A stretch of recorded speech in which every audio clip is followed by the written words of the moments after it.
የኢማም አሕመድ እናት ለሌሎች እናቶችም ሞዴል የምትሆን እናት ነች ረሒመሃላህ።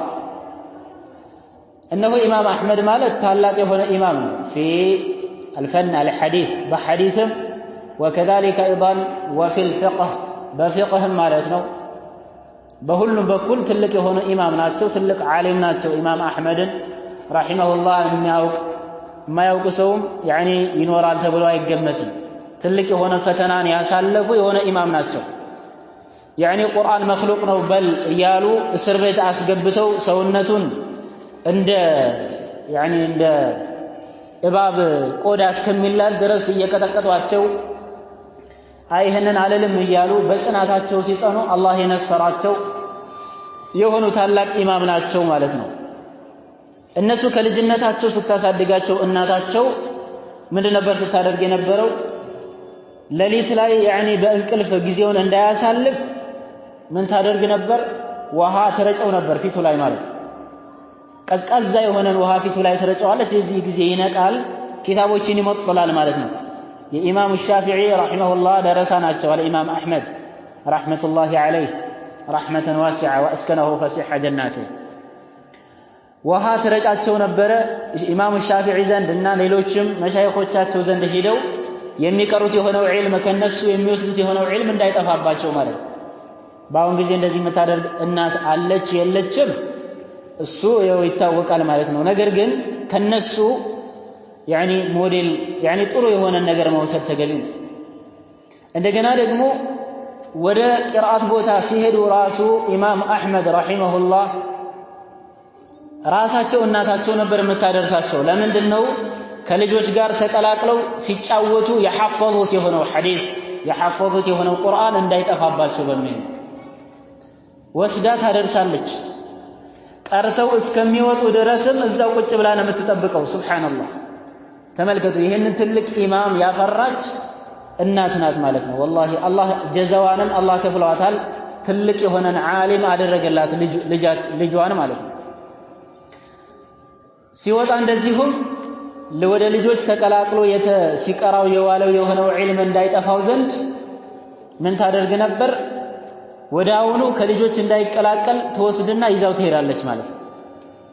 ከዛም በኋላ ትንሽ እረፍት አድርጎ ወዳውኑ ወደ ዒልም እንዲመለስ ታደርገው ነበር በልጅነቱ። ከዚህም የተነሳ ያኒ በዚህ ሁኔታ አደጉ። አልኢማም አሕመድ ረሒመሁላህ ትልቅ የሆነ ኢማም ሆኑ ማለት ነው። እናም ምን ለማለት ነው? ትልቅ የሆነ ሞዴል ናት ማለት ነው ለልጆቻቸው። ያኒ ልጆቻቸውን በትክክል ለማሳደግ ለሚፈልጉ ልጄ ኢማም እንዲሆንልኝ እፈልጋለሁ የምትል እንስት፣ ልጄ ሐፊዝ እንዲሆንልኝ እፈልጋለሁ የምትል እንስት ልጆችን ወደ መድረሳ መላክ ብቻ አይደለም። ከመድረሳ በሚመለሱ ጊዜ ምን ዕውቀትን ቀሰሙ፣ ምን ትምህርትን እየተማሩ ነው ያሉት ክትትል ማድረግ ተገቢ ነው። ለኡስታዞች ብቻ እንደዚሁ ሰጥቶ መተው ይሄም ለውጥ ላያመጣ ይችላል። ቢያመጣም ያኒ አጥጋቢ የሆነ ዕውቀት አይደለም። ምክንያቱም እያየንም ስለሆነ ማለት ነው ብዙ ችግር አለ። ስለሆነ ያኒ ዒልም ልጆቻቸውን ዒልም የሚያስቀሩ የሆኑ ቤተሰቦች አማና አለባቸው። ልጆቻቸውን መቆጣጠር አለባቸው። ልጆቻቸው ያኒ ቁርአን ሐፍظውም ሐታ ከሆነ ምን ያህል ሶላተል ለይል እየቆሙበት ነው፣ ሶላተል ለይል ምን ያህል እየሰገዱበት ነው፣ ምን ያህል ሙራጃዓ እያደረጉት ነው። ጠይብ ቁርአንስ ቀርተው ከሆነ ከመድረሳ መጡ ቁርአንን ያስቀምጣሉ። ከዛ ቀን ሙሉ ጨዋታ ከሆነ ይሄን ቢላ ፋኢዳ ምንም ጥቅም የለውም ሐቂቃ። ስለዚህ ወላጆች አማና አለባቸው ማለት ነው። እናት በተለይ እናት ልጆቿን በትክክል ማለት ነው ልትንከባከባቸው፣ በተለይ ደግሞ በተርቢየተል ኢስላሚያ ልታሳድጋቸው ይገባል። ካልሆነ በጣም አስቸጋሪ ነው የሚሆነው። ስለሆነ አላህ በሚወደው በሆነ መልኩ ልታሳድጋቸው ይገባል። على طاعة الله وعلى طاعة رسوله صلى الله عليه وسلم وكذلك ايضا ልጆቻቸውንም ደግሞ በሱና ላይ ተርቢያ ሊያደርጉ ይገባል። ወላጆች ከልጅነታቸው ሱሪያቸው እንዲያሳጥሩ ማድረግ።